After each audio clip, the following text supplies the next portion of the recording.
حضرت سیدنا آدم علیہ الصلوۃ والسلام آپ کو پیدا کرنے کے لیے، بنانے کے لیے، تخلیق فرمانے کے لیے جب مٹی منگوائی گئی تھی نا، تو وہ جہاں آج خانہ کعبہ ہے یہاں سے منگوائی گئی تھی، اور یہ جگہ سب سے نورانی تھی اس وقت، نورانی مٹی تھی، یہ بھی یاد رہے۔ کیا بات۔ اچھا، جب جنت کے پانیوں سے اس کا خمیر تیار ہوا نا، تو اللہ نے فرمایا یہیں پر اس کو رکھ دیا جائے۔ دو روایتیں، ایک روایت میں 40 سال اور ایک میں ہے 40 دن اللہ نے اس خمیر پر بارش برسائی تھی جس سے آدم علیہ السلام نے پیدا ہونا تھا۔ تو یہ 40واں تو آدم اور آدمی اس کی ابتدا میں ہے، 40 دن بارش برسائی گئی تھی۔ اور یہاں پر مفسرین کرام نے لکھا ہے، یہ بڑی گہری بات ہے۔ پہلا پارہ تخلیق آدم چوتھے رکوع میں آپ پڑھ کے دیکھ لیں، مفسرین کرام نے لکھا ہے کہ جو 40 سال تھے یا 40 دن تھے، 40 دن والا قول زیادہ نے کیا ہے، 39 دن غم کی بارش برسائی تھی، ایک دن خوشی کی بارش برسی تھی آدم علیہ السلام کے خمیر پر۔ یہی وجہ ہے کہ انسان کی زندگی میں اکثر غم رہتے ہیں، چھوٹے چھوٹے موڑ پر غم آ جاتا ہے، دکھ آ جاتا ہے، پریشانی آ جاتی ہے، بندہ ٹینشن میں آ جاتا ہے، خوشی بہت کم موقعوں پہ ملتی ہے۔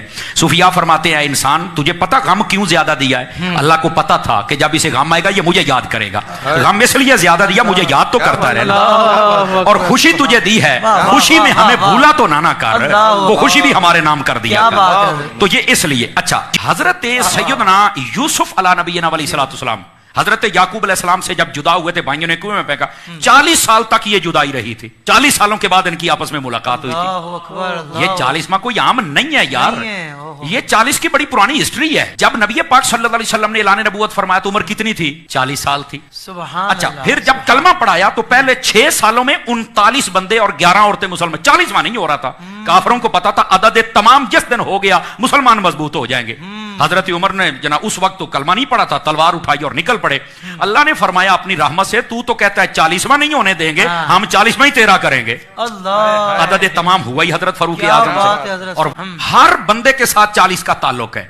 آپ دیکھیں حکما، حکیم، اطباء وہ کہتے ہیں انسان کے جسم کے اندر 40 سال تک ماں کے دودھ کی طاقت رہتی ہے، 40 سالوں کے بعد یہ ڈلنا شروع ہو جاتا ہے، وہ طاقت پھر وہ نہیں رہتی ہے۔ تو یہ 40 کا تعلق تو ہمارے ساتھ ہے، بلکہ یہاں نہیں، جو کہتے ہیں نا نہیں کرنا 40واں، میں نے کہا بیٹا تیرا 40واں ہو گیا ہے اور پتہ نہیں کتنی مرتبہ ہوا ہے۔ کہتا مجھے مطمئن کرو، میں نے کہا کئی اپنے ابو پر بھی مطمئن نہیں ہوتے، پر میں کوشش کرتا ہوں شاید ہو جاؤ، میں کوشش کر لیتا ہوں۔ یہ بات بڑی خاص ہے ناظرین کے لیے۔